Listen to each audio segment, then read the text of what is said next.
Ayatollah Said Mojtaba Khamenei, kiongozi mpya aliyechaguliwa wa mapinduzi ya Kiislamu, ametoa ujumbe wake wa kwanza kwa taifa la Iran, akiahidi kuwa Iran haitosita kulipiza kisasi kwa damu ya mashujaa wake waliouawa. Sasa na kuletea hotuba yake nzima kama ambavyo aliitoa. Kwa jina la Mwenyezi Mungu, mwingi wa rehema, mwenye kurehemu. Alama yoyote tunayoifuta au kuifanya isaulike huleta nyingine iliyo bora zaidi au inaofanana nayo. Mwanzoni mwa maneno yangu ni lazima nitoe pole zangu kwa bwana wangu. Mwenyezi Mungu mtukufu aharakishe kudhihiri kwake kwa tukio la kusikitisha la kuuawa shahidi kwa kiongozi wa mapinduzi anayeheshimika na mwenye hekima, Ayatollah Said Ali Khamenei. Naomba dua zake kwa ajili ya ustawi wa kila mwananchi wa taifa kubwa la Iran, kwa Waislamu wote duniani, kwa watumishi wote wa Uislamu na mapinduzi, kwa mashujaa waliouawa na familia zao zilizo katika majonzi ya harakati ya Kiislamu, hasa wale wa vita vya hivi karibuni, na hasa kwa ajili yangu mwenyewe. Sehemu ya pili ya hotuba yangu inaelekezwa kwa taifa kubwa la Iran. Kwanza kabisa napaswa kueleza kwa ufupi msimamo wangu kuhusu kura ya baraza la wanazuoni. Mimi mtumishi wenu Said Mojtaba Hossein Khamenei nilipokea taarifa ya matokeo ya kura ya baraza hilo kwa wakati mmoja na ninyi kupitia matangazo ya televisheni ya Jamhuri ya Kiislamu. Kwangu kukaa katika kiti ambacho hapo awali kilishikiliwa na viongozi wawili wakubwa, Imam Khomeini mkuu na Shahidi Khamenei, ni jukumu gumu sana.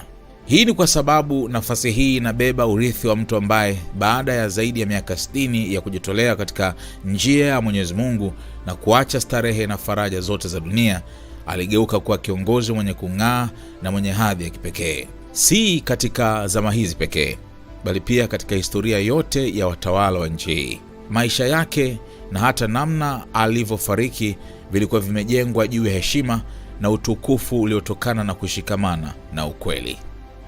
Nilipata heshima ya kuona mwili wake baada ya kuuawa shahidi.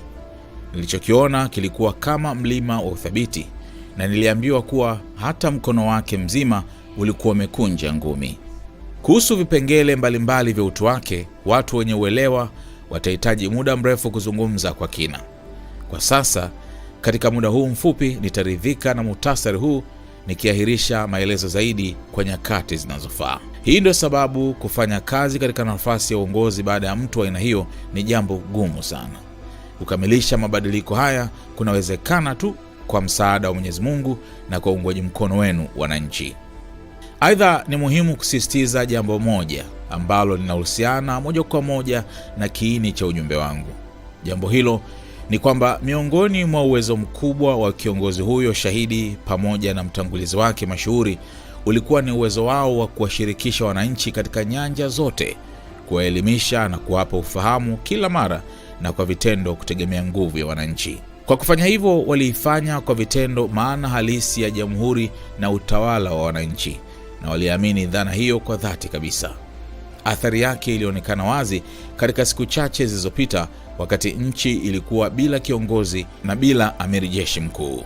Uelewa na busara ya taifa kubwa la Iran katika tukio hili la hivi karibuni, uthabiti wake, ujasiri wake na uwepo wake katika uwanja wa matukio uliwashangaza marafiki na kuwachanganya maadui. Ni ninyi wananchi mlioiongoza nchi na kuhakikisha mamlaka yake yanaendelea.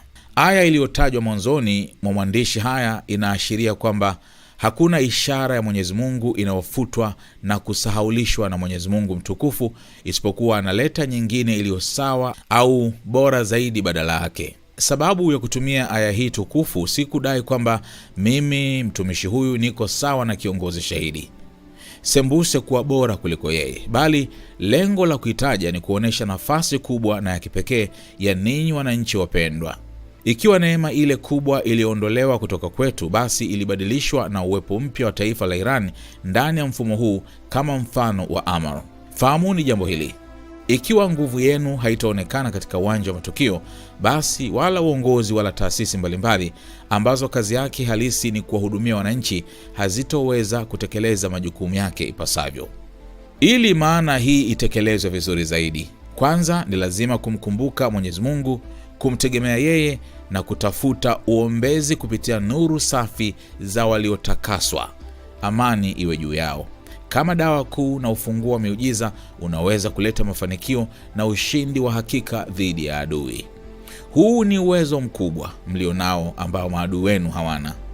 Pili, ni lazima kuhakikisha kuwa hakuna kitu kinachovunja umoja wa wananchi katika tabaka na makundi yote ya jamii, hasa katika nyakati za shida ambapo umoja hujitokeza wazi zaidi.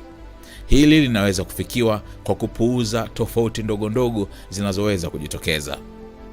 Tatu, uwepo wa wananchi katika uwanja wa matukio lazima uendelee kwa nguvu, kama mlivyoonyesha katika siku na usiku hizi za vita, na pia kwa kushiriki katika majukumu mbalimbali yenye athari katika nyanja za jamii, kisiasa, kielimu, kitamaduni na hata kiusalama. Kilicho muhimu ni kuelewa kwa usahihi nafasi ya kila mmoja bila kuvunja umoja wa jamii na kutekeleza jukumu hilo kadri iwezekanavyo.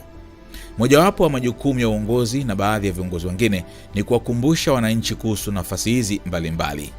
Kwa sababu hiyo, ningependa kusisitiza umuhimu wa kushiriki katika maandamano ya siku ya Quds ya mwaka 1447 Hijria, yani Ijumaa Machi 13, 2026, ambapo jambo kuu litakalopaswa kupewa kipaumbele ni dhana ya kumshinda adui. 4. Msisite kusaidiana na kushirikiana. Shukran kwa Mwenyezi Mungu, hili limekuwa tabia ya wengi wa Iran, na inatarajiwa kwamba katika nyakati hizi maalumu ambazo kwa kawaida huwaathiri baadhi ya wananchi zaidi kuliko wengine, hali hii itaonekana kwa nguvu zaidi. Katika muktadha huu, ninahimiza taasisi za huduma na msaada kuhakikisha hazizuii msaada wowote kwa wananchi hawa wapendwa na kwa mifumo ya misaada ya kijamii. Iwapo mambo haya yatazingatiwa, basi njia kwa ajili yenu taifa pendwa kufikia siku za ukuu na utukufu itakuwa rahisi zaidi. Dalili ya karibu ya hilo, kwa idhini ya Mwenyezi Mungu, inaweza kuwa ushindi dhidi ya adui katika vita vinavyoendelea.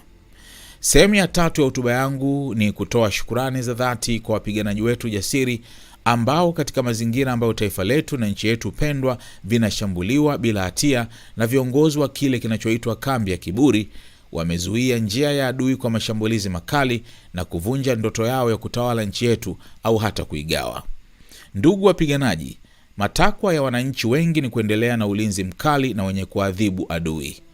Vivyo hivyo, hatua ya kuzuia njia ya usafirishaji katika mlango wa Hormuz lazima iendelee kutumika. Tafiti pia zimefanyika kuhusu uwezekano wa kufungua maeneo mengine ya mapambano ambako adui hana uzoefu mkubwa na atakuwa dhaifu zaidi. Hatua hiyo inaweza kuzingatiwa iwapo vita vitaendelea na kulingana na mahitaji ya wakati. Pia ninatoa shukurani zangu za dhati kwa wapiganaji wa mbele ya upinzani, Resistance Front. Tunaziona nchi zinazounda front hiyo kama marafiki wetu wa karibu sana, na mapambano ya upinzani ni sehemu isiyotenganishwa na maadili ya mapinduzi ya Kiislamu. Bila shaka, ushirikiano kati ya vipengele vya mbele vya front hii hupunguza muda wa kufikia ushindi dhidi ya kile kinachoitwa fitna ya Kizayuni. Tumeshuhudia jinsi Yemen ilivyoendelea kwa ujasiri kutetea watu waliodhulumiwa wa Gaza, na pia jinsi Hezbollah ilivyojitolea kusaidia Jamhuri ya Kiislamu licha ya vikwazo vingi. Vilevile upinzani wa Iraq umechukua njia hiyo kwa ujasiri. Sehemu ya 4 ya ujumbe wangu inaelekezwa kwa wale wote waliopata madhara katika siku chache zilizopita. Hii inajumuisha wale waliopoteza ndugu au wapendwa wao kwa kuuawa shahidi, wale waliopata majeraha, pamoja na watu ambao nyumba zao au maeneo yao ya biashara yameharibiwa. Kwanza kabisa, natoa pole zangu za dhati kwa familia na mashujaa waliouawa. Hili linatokana na uzoefu wa pamoja nilionao na watu hao waheshimiwa. Mbali na baba yangu ambaye kifo chake kimekuwa huzuni kwa taifa zima, pia nimewapoteza watu wa karibu sana. Mke wangu mpendwa na mwaminifu ambaye nilikuwa nimeweka matumaini mengi kwake. Dada yangu aliyekuwa akiwahudumia wazazi wetu kwa kujitolea hadi mwisho na akapata ujira wake, pamoja na mtoto wake mdogo. Na pia mume wa dada yangu mwingine, mtu mwenye elimu na heshima kubwa. Wote hawa wamejiunga na msafara wa mashujaa waliouawa. Hata hivyo, jambo linalofanya uwezekana kuvumilia misiba kama hii na wakati mwingine hata kuifanya iwe rahisi ni kuzingatia ahadi hakika ya Mwenyezi Mungu ya malipo makubwa kwa wale wanaovumilia kwa subira. Kwa hivyo tunapaswa kuwa na subira na kuweka matumaini yetu katika rehema na msaada wa Mwenyezi Mungu mtukufu. Pili, nawahakikishia wote kwamba hatutaacha kulipiza kisasi kwa damu ya mashujaa wenu. Kisasi tunachokusudia hakihusiani tu na kuuawa kwa kiongozi mkuu wa mapinduzi, bali kila mwananchi wa taifa hili aliyeuawa na adui ni swala tofauti katika jalada la kulipiza kisasi. Bila shaka sehemu ndogo ya kisasi hicho tayari imeanza kutekelezwa, lakini hadi kiwango chake kamili kitakapofikiwa, swala hili litaendelea kuwa kipaumbele juu ya mambo mengine. Tutakuwa na umakini mkubwa hasa kuhusu damu ya watoto wetu. Kwa hiyo uhalifu uliofanywa makusudi na adui katika shule ya Shajare Tayyiba huko Minab, pamoja na matukio mengine yanayofanana na hayo, una umuhimu maalumu katika muktadha huu. Tatu, wale wote waliojeruhiwa katika mashambulizi haya lazima wapate huduma stahiki za matibabu bila malipo, na pia wanapaswa kufaidika na baadhi ya haki au marupurupu mengine. 4. Kadri hali ya sasa inavyoruhusu, hatua madhubuti lazima zichukuliwe ili kufidia uharibifu wa mali binafsi na maeneo yaliyoharibiwa. Vipengele hivi viwili vya mwisho ni majukumu ya lazima kwa viongozi husika ambao wanapaswa kuyatekeleza na kunipatia taarifa ya utekelezaji wake. Jambo moja ambalo lazima nilisisitize ni kwamba kwa vyovyote vile tutadai fidia kutoka kwa adui.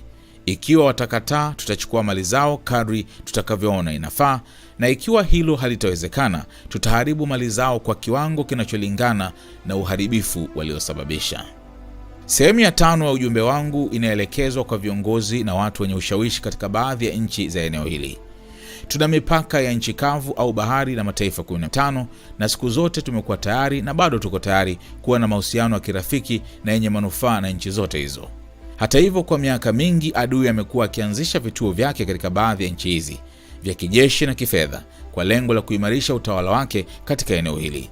Katika uvamizi wa hivi karibuni, baadhi ya vituo vya kijeshi vilitumika, na kama tulivyokuwa tumetoa onyo wazi hapo awali, bila kulenga nchi hizo, tulishambulia tu vituo hivyo vya kijeshi. Kuanzia sasa tutalazimika kuendelea na hatua hiyo, ingawa bado tunaamini umuhimu wa kudumisha urafiki kati yetu na majirani zetu. Nchi hizi zinapaswa kuweka wazi msimamo wao dhidi ya wavamizi wa nchi yetu pendwa na wauaji wa wananchi wetu. Ninawashauri wafunge vituo hivyo haraka iwezekanavyo, kwani kwa sasa wanapaswa kuwa wamegundua kuwa madai ya Marekani ya kuleta usalama na amani yalikuwa ni uongo. Hatua hiyo pia itasaidia kuimarisha uhusiano wao na wananchi wao wenyewe, ambao kwa ujumla hawaridhishwi na kujiunga na upande wa kambi ya ukafiri na tabia yake ya dharau. Aidha, itawaongezea utajiri na nguvu zao. Narudia tena, mfumo wa Jamhuri ya Kiislamu hauna nia ya kutawala au kufanya ukoloni katika eneo hili. Badala yake uko tayari kabisa kwa umoja na mahusiano ya dhati na ya kirafiki na majirani zake wote. Sehemu ya 6 ya ujumbe wangu inaelekezwa kwa kiongozi wetu shahidi. Kiongozi, kwa kuondoka kwako umeacha mzigo mzito katika mioyo ya wengi. Siku zote ulitamani mwisho kama huo, na hatimaye Mwenyezi Mungu akakujalia wakati huo ukiwa unasoma Qur'an tukufu asubuhi ya siku ya 10 ya mwezi mtukufu wa Ramadhani. Ulikabili dhuluma nyingi kwa uthabiti na subira, bila kusita hata kidogo. Wengi hawakutambua thamani yako halisi, na huenda ikachukua muda mrefu kabla ya pazia na vikwazo kuondoka, ili baadhi ya vipengele vya muhimu wako vitambuliwe kikamilifu. Tunatumaini kuwa kutokana na hadhi ulioipata karibu na watu wema, mashahidi na watakatifu, utaendelea kufikiria maendeleo ya taifa hili pamoja na mataifa yote ya front ya upinzani na kuliombea dua kama ulivyokuwa ukifanya wakati wa maisha yako duniani. Tunakuahidi kwamba tutajitahidi kwa nguvu zetu zote kuinua bendera hii ambayo ni bendera ya haki na kutimiza malengo yako matakatifu. Sehemu ya 7 ya hotuba yangu ni ya kuwashukuru watu wote mashuhuri waliounga mkono uongozi wangu, wakiwemo maraji wakuu wa kidini pamoja na watu mbalimbali wa nyanja za kitamaduni, kisiasa na kijamii, na pia wananchi wote waliokusanyika katika maandamano makubwa kuonesha utii wao upya kwa mfumo wa Jamhuri ya Kiislamu. Pia ninawashukuru viongozi wa mihimili mitatu ya dola pamoja na baraza la uongozi wa muda kwa sera na hatua zao sahihi. Natumaini rehema na neema maalum za Mwenyezi Mungu zitawafikia wananchi wote wa Iran, Waislamu wote na watu wote wanaodhulumiwa duniani katika nyakati hizi za thamani, hasa katika siku na usiku wa mwezi mtukufu wa Ramadhani. Mwisho kabisa, namwomba Bwana wetu Mwenyezi Mungu aharakishe kudhihiri kwake. Amwombe Mwenyezi Mungu mtukufu katika siku na usiku zilizosalia za Lailatul Qadri na mwezi mtukufu wa Ramadhan atupe ushindi wa dhati dhidi ya adui, pamoja na heshima, ustawi na neema kwa taifa letu. Na kwa wale waliotangulia mbele ya haki, na waombea hadhi ya juu na neema ya milele.